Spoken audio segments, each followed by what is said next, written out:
So, hi everybody. I want to talk to you now about what we can do to create software that our users will love, that they will fall in love with. And this, from my point of view, has a lot to do with losing sight of our domain. I put experts behind there. But since I'm a computer scientist, I will talk about different things. I will try to tell you different things. And, well, this is the only slide with source code, actually. But Bernd just had a lot of source code. So they talk to each other, and one of them says, "You didn't really get the requirements, did you?" And then they look at the screen, and then he says, "Well, because I named these 550 messy lines of unreadable code, do these things from the spec on page 317. And the other one says, "Yes, you nailed it." Okay, so this is a bit the topic, and I will quickly introduce myself. My name is Carola. On Twitter, you find me under Carola with an E in there. Don't ask me why, it just happened. I have studied computer science in Hamburg at the university, and actually, I got my diploma in 1995, so it's already some time ago, almost 25 years. And since then, I have been programming. I have done a lot of consultant and training stuff. And I call myself an architect. And I'm sorry, this is the only slide in German, but this is a female architect, you see? This is important. This is a female architect. And by the time working, I decided to do a doctor thesis, and in 2008 I wrote my doctor thesis on complexity of software architecture. And since then, or for the doctor thesis already, but afterwards as well, I have looked at a lot of software systems. On Wednesday, I talked a bit about legacy code. And this is what I'm still doing with my colleagues. We are looking inside of software systems. And one or two things you will see in my slides as well about this, because this has to do with the domain as well. And what we are doing there is we are looking at software systems, and we are trying to tell the management actually how modular we think their software is. And you see here an index from 0 to 10. And if you're between 8 and 10, you are green, which means you're pretty modular and your system can be divided into bounded contexts, and it's all wonderful. And if you're in between 4 and 8, well, there's a lot of work to do. And if you're under 4, then there's a lot more work to do. And the sizes are different kinds of systems. And I wrote all this down in German, and I'm about to translate it. So if we are doing a good work in summer, you will find all this in English. Well, let's see. I'm working for a company which is called Workplace Solutions, and we are like 100 people now, and 25 female developers. Could you just bring your female colleagues next time, okay? If I look around here, yeah, okay. So this is a good job. The good job here is doing my colleague Henning, who was here yesterday too, because he is going to conferences where people search their job, like for young computer scientists, and he's going there with other colleagues of mine, and I just sent the best-looking programmers there, to find female counterparts. Yes, it works pretty well. Hamburg, when I did this slide, I looked at it and I thought, wow, Hamburg is actually in the middle. Can you see it? Oh, up there, down there, yeah. So this is where we are sitting, and we are building software that our users will enjoy. And it looks like this. There, it's me who is enjoying, actually. We are really trying to give our users the devices they need. And this is a touch table, maybe you can see it. And we use it in Hamburg to organize the work, the construction work in the streets. Because I don't know how it works in your town, where you are from, but in Hamburg, there's a lot of construction work. And this construction work is done by different parties. not only the town is digging up the streets, but as well the telecommunication companies and the water pipe companies, and you name it. And all these companies have engineers who have their idea about their project from starting everything, but they don't coordinate themselves. And this is why we created this software for the state of Hamburg, where people could stand around this table and discuss actually what they are planning, so that a street is only opened once and not 3 or 4 times in a row, which we have a lot in Hamburg. And well, from all these experiences of this software, other software that we did, I want to talk to you about 9 different traps that I found on my way working with people. And well, what do we have in software development projects normally? We have developers. You're probably most of you, who's developing here? Yeah, the majority. We have architects. Who is an architect? Okay, well, all developers are architects anyway. What is our role? Well, our role normally is to think about technology. You know, what kind of language will we use? What kind of frameworks, infrastructure? You decide about that.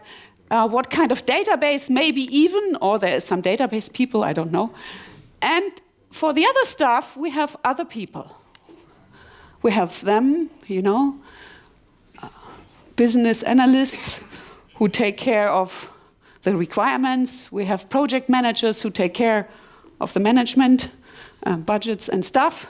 And we have testers, you know, who try to find out if what we did, what we programmed is the right stuff. But what I have seen in my whole career is that this doesn't work. We have to have developers and architects look at what they do in a more holistic, in a more all-inclusive way. We have to stop just thinking that our responsibility is the technique. We have to think about the domain. And as I come from Hamburg and we have a very big harbor, this is my favorite domain, you know, containers, container vessels and all this. So we have to speak the language, and this is what this whole conference is about. We have to deal with it that our software will be rooted in the domain, and it will be a reflection of our domain. So we have to actually know what the domain is all about, and how do we get to this knowledge? Well, the knowledge about the domain is actually in the brain of our users, in their head. They have the domain knowledge, and I don't know if you do that, if you talk to users, or if you just get the requirement specification from your business analysts. But anyway, whoever talks with the users, they have to talk to them in a language that the users understand. And the first trap that I want to show you, that I have seen over and over again, is that the people talk to the user in a language that the user does not understand. I start with a real extreme example. And the history behind it, or the idea behind it, is a concept that the psychologists call model monopoly. So if you want feedback from a user for something, you understood what he told you, because you have to understand the domain knowledge to put it into your software. This is clear. If you want feedback on what you understood, you have to avoid the model monopoly. And the model monopoly says, if you use a language that the user doesn't understand, you have the monopoly, and the user will not give you feedback. A bad example of this is this. You should never show a thing like this to the user, but this is an extreme example. You can already start with, you can have class diagrams or whatever. This is not a notation the user will understand. And I have seen this over and over again, that people are trying to discuss with the user a model that the user cannot understand. What will happen in this case? The user will look at your model. he will realize that he does not understand the notation because he has never learned this notation in his life. He will look at it and he will think, oh, the other side did a lot of effort to put everything I said into this model. So this is a big work, a huge work. And, well, I don't understand it, but it looks so brilliant, I think it's good. And the answer the user will give you, the feedback you will get, this is fine. You will not get a reasonable feedback, a feedback that you can use, where you can work with. The feedback will be okay, or I don't understand, and whatever. And then you will get the feedback at the end when your software is shipped, where it's the biggest problem. So what we do is we try to use a notation which the user can directly understand. I showed it already on Wednesday, so somebody might know it. It's something that is called domain storytelling, and we actually really took icons that the user could understand. This is very, very important. Event storming is a good technique as well. They put little icons on the things as well, and I really want to tell you to do that, to try to get icons on whatever kind of diagram you create to get across to the user. Sometimes we even take photos of the things they work with to put them on diagrams like this. So this is a little diagram.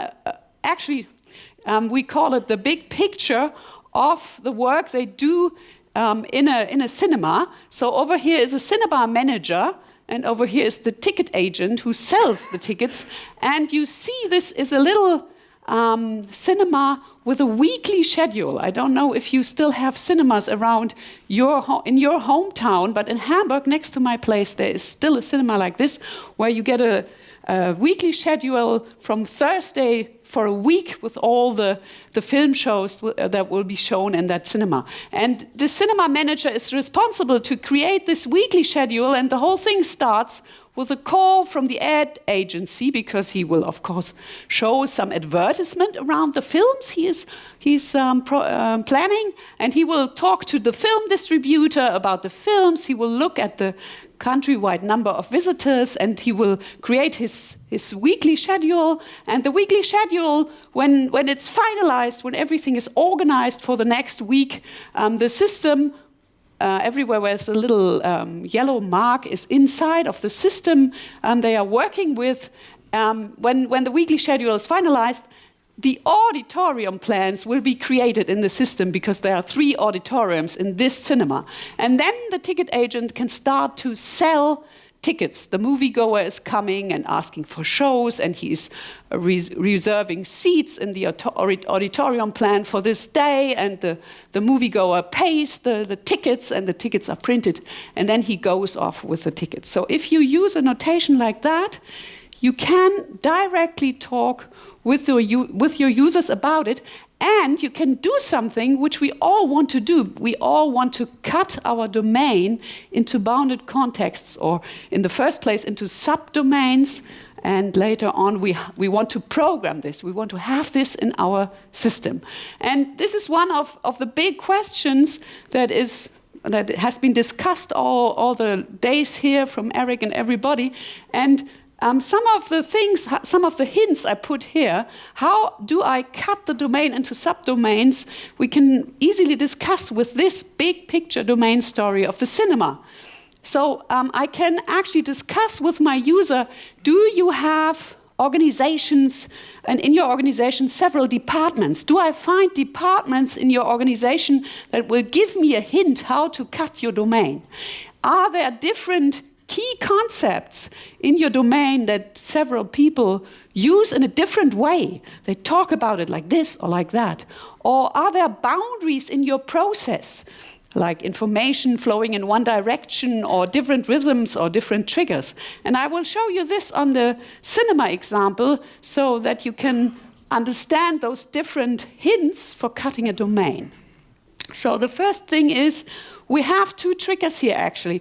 We have the ad agency starting to talk to the cinema manager, and on the other hand, the moviegoer is coming to buy tickets. They are not related, and you can get into this big picture domain story from 2 sides.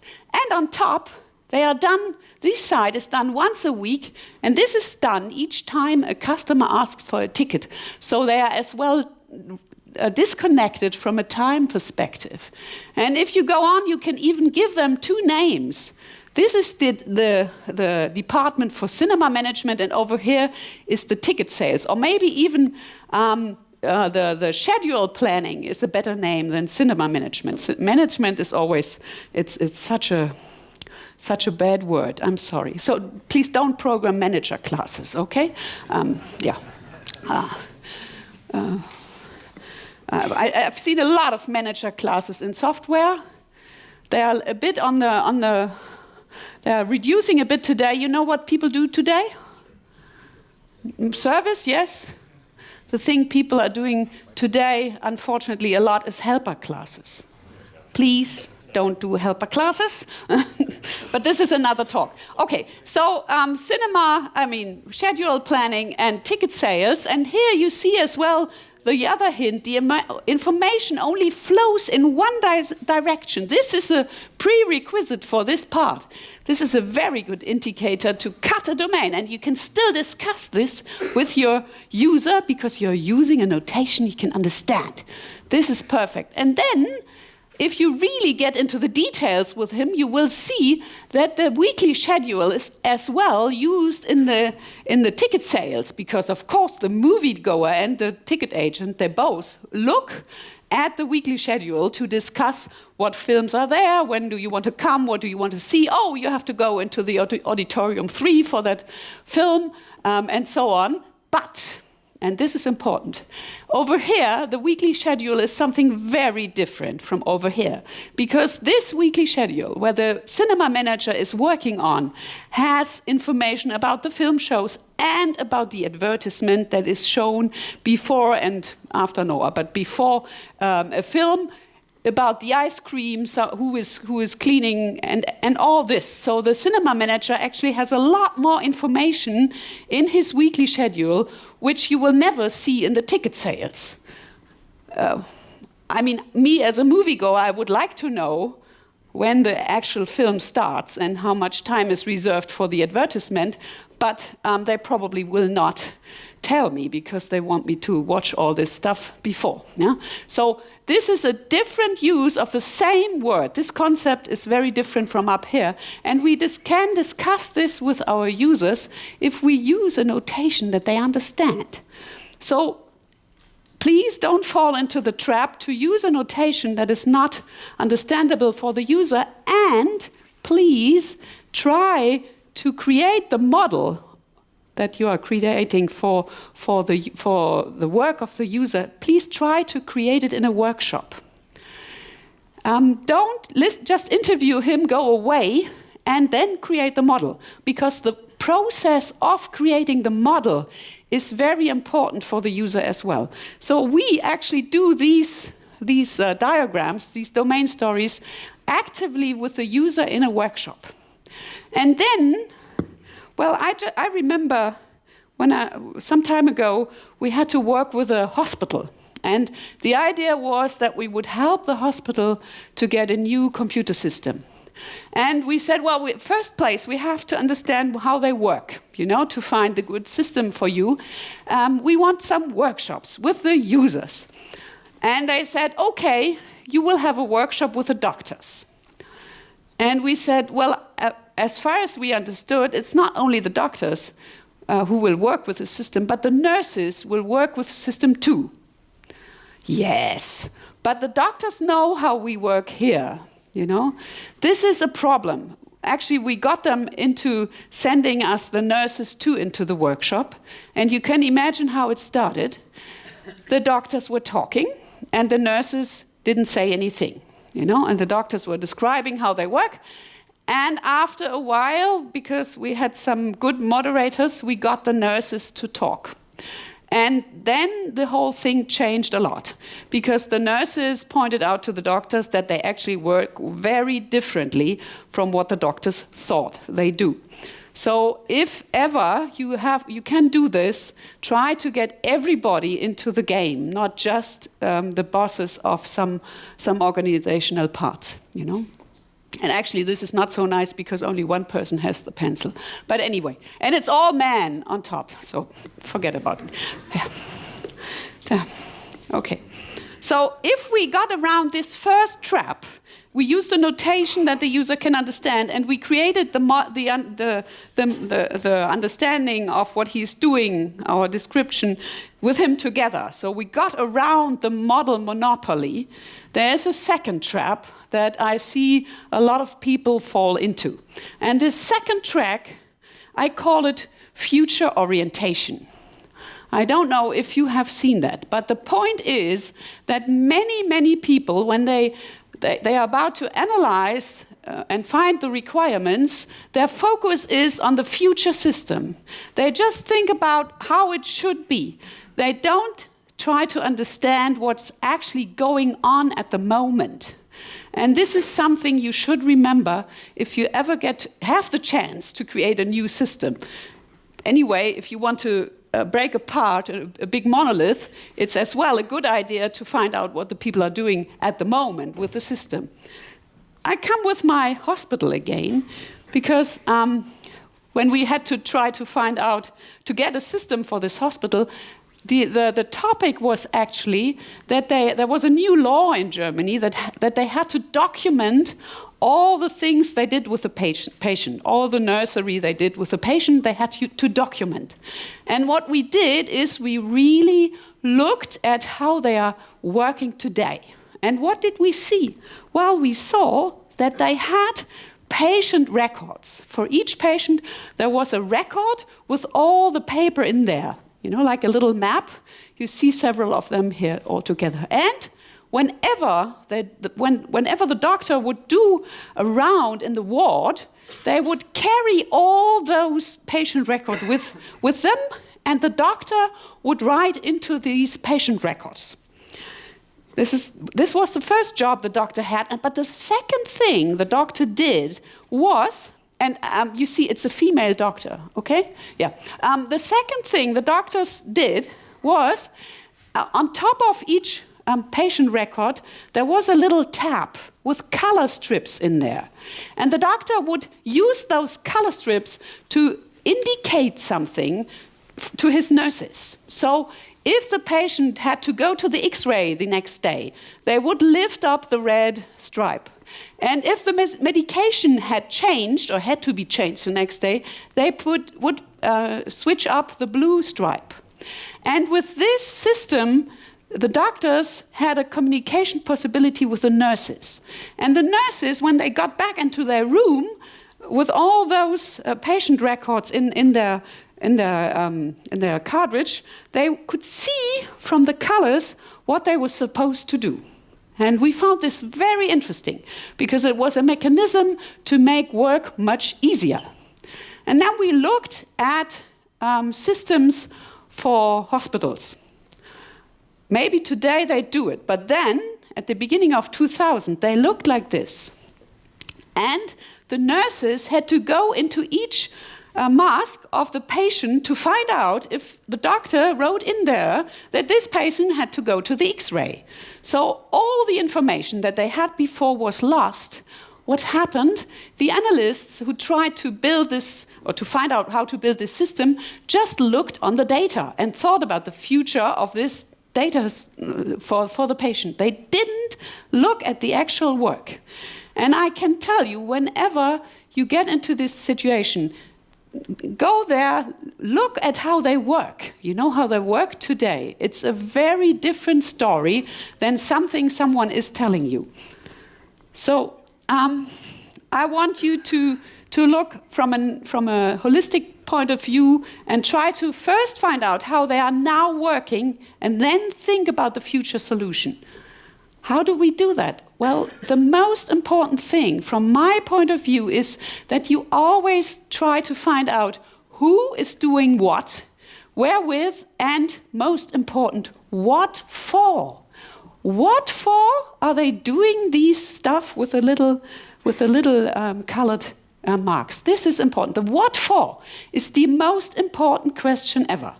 You know, if you can't find an answer for that, then you're really in a problem. And what is as well very important is to do stories of what the users are doing as concrete as possible. In November, my company won a big competition to develop a software system for a state in Germany. I'm not going to point out where because, well, whenever I don't say the name of the company, it's a bad story, you know. So, well, we won a 2.2 million huge thing to produce some software for construction work, to put all the construction work in there for one area in Germany. And they gave us a requirement specification like this, you know, 700 pages. And of course, we put in a quite low price to get the thing, you know, so it's not really something we earn a lot of money with. And from the beginning, I started to talk to my project manager that we have to find change requests, you know, to survive this whole thing with our team. And he said, Carola, I'm so sorry, but this 700 pages, you know, this is really a very precise specification. We don't get around it. And I said, okay, well, then somehow we have to survive. And we worked on it, and well, all my colleagues would really prefer to have an agile process, but it's not very agile. We have like 6 weeks iterations. My colleagues already do two weeks iteration in between just to organize themselves. After 6 weeks, we go there. Everything is planned for the next iterations until the end. Okay, all the things. So, and then finally, after half a year, we got them to give us some real users, and that would sit in front of our prototype, which was already pretty usable, and try out how it works. And it was unbelievable because the users were sitting in front of our system and nothing fit together. You know, their idea about construction work was completely different. I mean, was quite different from what the system did. And we, you know, I was getting like, change request, you know. But we said, well, listen, we really have been building what is in your requirement specification. Yes, you did. What went wrong? Where are the examples that have been guiding you towards the requirement specification document? We have no examples. Oh, no examples? No. So, 200,000 euros were planned for the change requests, and we have to change the underlying domain model, and this will cost like 150,000 euro. So almost the whole budget that was planned for requirements, for changing requirements, is gone. You know, this was not their plan, but the problem is they did a requirement specification without concrete examples. This is really, really stupid. Okay, so always, if you have the problem that you have business analysts and they give you documents, ask them for the concrete examples. Don't let them just give you an abstract description. Okay, so now we turn ourselves towards the programming part of the whole story, because this has a lot to do with the business, the domain as well. There are some traps waiting for us in the development. Let's start with one trap that is funny. Well, I hope you are not so shocked about this trap because you heard a lot about it on this conference. Please forget about reuse, okay? In your domain software. You can reuse technical stuff, but your domain logic is nothing to reuse. My old professor always, when we were talking about software development and reusability, and look, there's a class, we can reuse it. He always said, well, please, first of all, build something useful, And then think about reusability, okay? Because we are so trained in doing abstractions and all this. Don't do that. And luckily enough, domain-driven design tells us the same. Don't do that. Don't do reuse. I will show you an example which I stole from Henning. Imagine you create a software with 4 different types of functionality, 4 bounded contexts, 4 subdomains. This is actually what you are supposed to do. In the old days, people divided this whole thing up like this. You had a team that was responsible for the heads, a team for the bodies, one for the legs, and one for the tails. I don't know what you do. Maybe you still have front-end and back-end developer teams and database. This is a bit like this. It's because we are thinking that people should be technical excellent, which is not a bad idea, of course. But there you have a lot of interfaces between them, and they have to talk with each other, or they will reduce those interfaces. But then something appears which is really, really problematic. You all have heard about Conway's law, I guess. What happens is that the people start to think about building frameworks.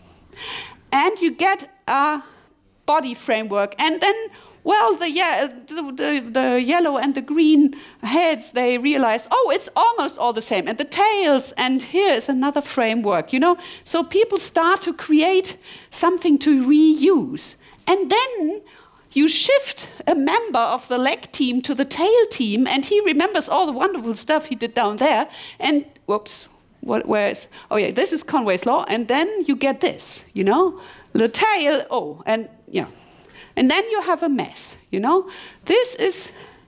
Then you actually have a monolith. You know, this is what happens if you do it this way. You will end up with a monolith. And please don't do it, but do it like this, okay? If you can. Put your teams for functionality and not the other way around. And of course, these are mixed teams. That's clear, isn't it? Yeah. So don't fall into that trap. The next trap is also wonderful. It's a variation of this trap we had just then. It's the abstraction trap, and I have just some comics for you about it, and I will tell you some story. Abstract singleton proxy factory bean. Congratulations, that's high score, he says, you know, extreme abstracting. Please don't do that. Another one. Since the requirements are a little bit unclear, we took a more generic approach, he says, and they have a class called thing, has something to do with, you know. This is really funny, I think, but I actually saw a thing like that. We have a client who built a software for the calculation of cars, you know. You can buy a little mirror cheaper with one client, and it only fits with this part of the car and the seats. So you can do a lot of variations to get a cheaper car or a more expensive car. And they built a system for that, but they said, well, we hope that our software is as well used for the calculation of airplanes and trains and ships. So we built in a domain-specific language wherewith you can describe what kind of domain you are calculating in. And that's why in the database there are only 2 tables. One is called entity, and the other one is called relationship. And they have some performance problems. And I said, well, listen, databases have some ideas about performance, but with only 2 tables, it's a bit difficult. So please don't do that, you know. But anyway, domain-driven design talks to us about being as concrete as possible, usable, not reusable. So please, please don't do that. Okay, yeah. The next trap is, well, I call it technical layering. This is a trap that was given to us by computer science history. You know, I was teaching in the 90s at the university, and when the people asked us what kind of architecture should we have, our answer was have layers, you know. And at that time, this was quite a challenge already, because back then programmers were doing SQL queries in the user interface, and things like that. I don't know if you remember those times. So it was actually the only idea we had. But now I will show you a system that they had started to build at that time. Today it has 7 million lines of Java code. And we looked with a tool at this system. I showed this tool already, but anyway, I will explain to you. What you see here are layers, technical layers, and in there, in each of these layers is a part of the source code. So you could actually double-click on it, and then you would see the package structure and classes that are in there. And well, there is a lot in there. The whole thing has 7 million, and you see the relationships between the layers. On the left side, they go downwards, and on the right side, they go upwards. And if you want a good layering, you want all the arrows on the left side, of course. This is why the others are red. But if you look at it, and I give you one other information, you will see the problem, because this tool indicates the layers where there is a lot in there, and those layers are darker than the others. And if you look at this one, well, on my screen it's even much stronger. There is only one dark green thing, and this is down here. So in here are around 5 million lines of code, and all the rest is smaller. And if you look inside, you find 90 different business parts, which are all tangled into a big mess. This is in there, This is like 90 packages, and I just asked the tool to organize it from a graphical point of view. So up there are those packages that are not used, and down there is everything that is used, and in between it tried its best. When I saw this, I said to the architect of this thing, how do you deploy this thing? And he told me, well, we have 4 releases a year, 3 months and then a release, always on a weekend. Everybody is there, the users and the programmers. And we integrate, and then they are testing, and we are finding bugs, and we are repairing them, and when we are lucky, we have a release party at night, some Saturday night. If not, we are still there on Sunday. I said, okay, and what are you doing? What is your plan if it doesn't work? Because, I was on a container terminal before, and there, if it doesn't work, you have to have a plan. Because those big ships, it costs a lot of money if they are there. You always have to prepare a plan before. And he looked at me and he said, well, our strategy is to go forward. Sounds good in the first place, but if you think about it, this is probably the only thing he can do, because he can't deploy parts of his software. He can only deploy it once, and if his programmers programmed for 3 months to create some features that somebody really wanted. They are not doing it for fun. Not deploying is actually not an option, so they have to go forward. So this is what technical layering did to us on the one side, and I'm very happy about domain-driven design that helps us to cut the things apart. And the other thing, what this trap of technical layering did to us, is that with these systems we are not able to scale.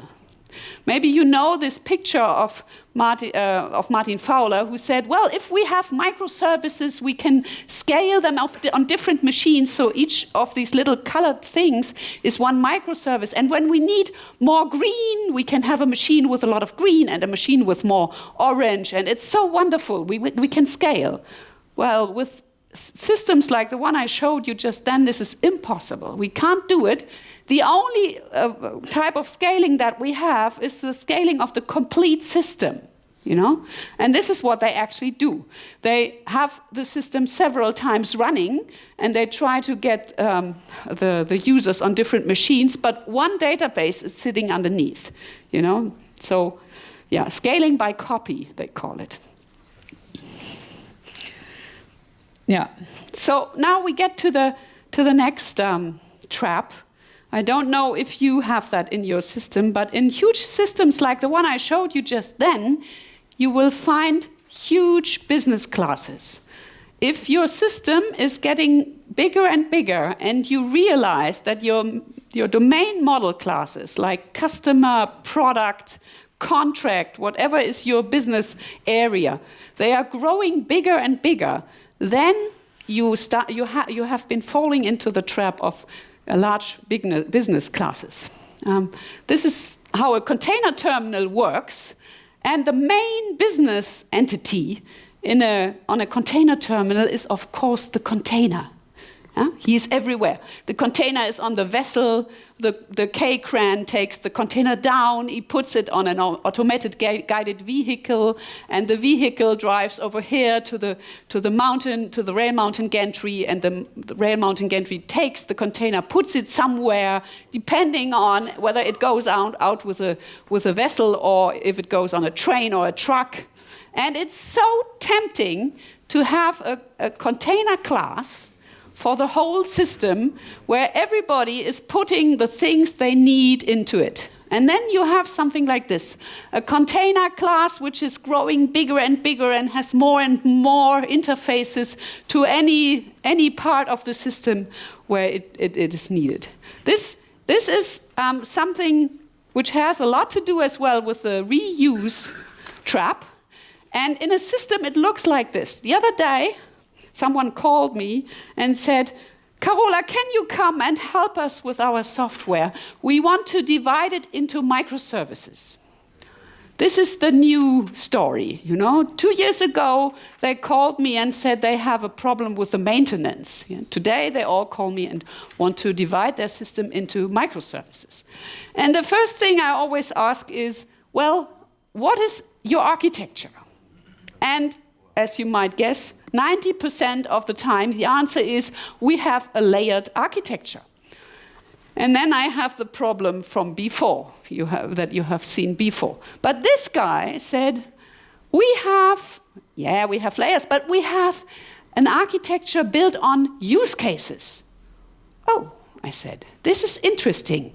This might be the clue to divide the system into microservices. They already have use cases. And then we went there and they showed us their software. We put it in the tool, and I will show you the result now. The system looked like this. We have a use case for mailing, a use case for import-export, for remove, for startup. Of course, it's anonymous, so you will not. And if you open it here, you would see all the packages and classes in there. The whole thing is 1 million lines of code. And over here you see, the mailing is a bit connected with import-export. And here's another connection, but here is none, so maybe we can cut it here, and so on. But after a while, we came to something that was called model. And it's dark. And I said, well, what is this? Well, this is the domain model, all the business classes we need for the use cases. Aha. You see it, they need it, you can see it. I said, well, I'm sorry, but if you want to cut your system into microservices, we have to get rid of that. We have to get it divided up into, Okay, I said, well, could we maybe look at those classes and move them into the use cases where they belong? Yeah. Well, I said, well, this is the only chance we have. Let's try. And we moved classes from down here up there. I think we stopped at calculation because then the thing looked like this.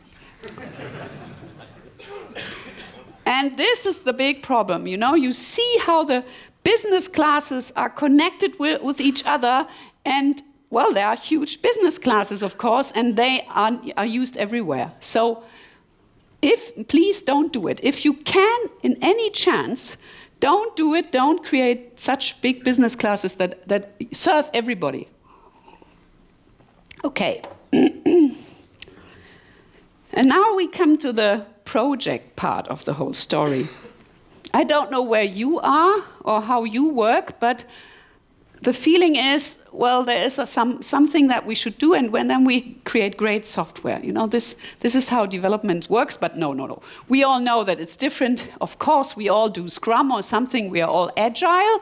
We know that we have to go in cycles and do reviews and have prototypes and all this. For me, one great metaphor for software development or for development processes is that actually we are going on an expedition. We know that we want to get to the North Pole somehow, but we don't really know what's waiting for us on the way, you know? There could be melting glaciers or whatever, you know? There could be a lot of water, there could be ice bears, I don't know what. And we know the goal. We think that we know the goal where we want to go to, but the way is a bit fuzzy, you know? This is normal, and this is why we are doing Agile. And I have stolen a picture from a German architect, which I love a lot, which really explains this again. We are here at project start, and we think this is our goal, you know? This is the solution that we head for, but there is some fuzziness around, you know, some uncertainty.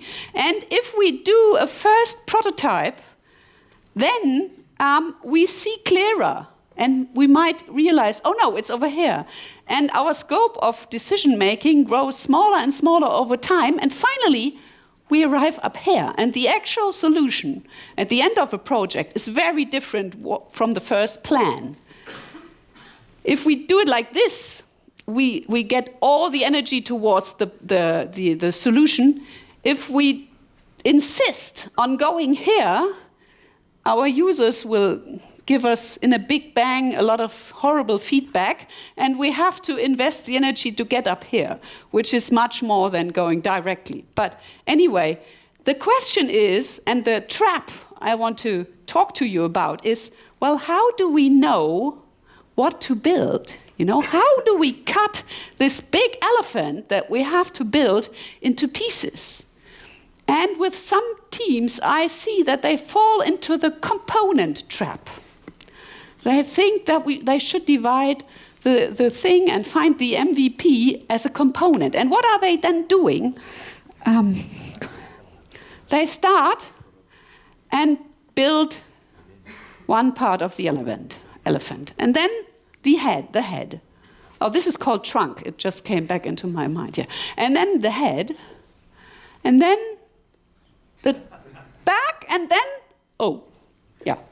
So this is what happens if you go by components, if you have been falling into the trap. Well, let's start with the user registration. We build the user registration first. And then, you know that? Yeah. Much better is to do it like this. You start with a little elephant that can already do some work. Some of the work the user needs, not only the user registration, but a little version of the process that the software will have to do. Of course, it cannot lift up a big tree or something, and walking is a bit wobbly, you know? But then you grow it, and finally you arrive with a big elephant. And then you have it. It's a wonderful system. They are so happy, the users. And then you have to grow the elephant. There's new functionality that is, of course, my system is wonderful. The users love it, so they want more, of course. And then we fall into the next trap. I call it the expert trap. I don't know if you know that, but the people who have developed this elephant, the programmers, they are experts of the domain now as well, like the users.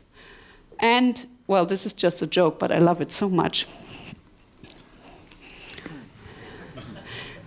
But unfortunately, it's still not the case that you are the experts. On the contrary, I was once teaching a bunch of COBOL developers to learn object-oriented programming. And we had quite a program, you know, we showed them how to use Java, we showed them design patterns.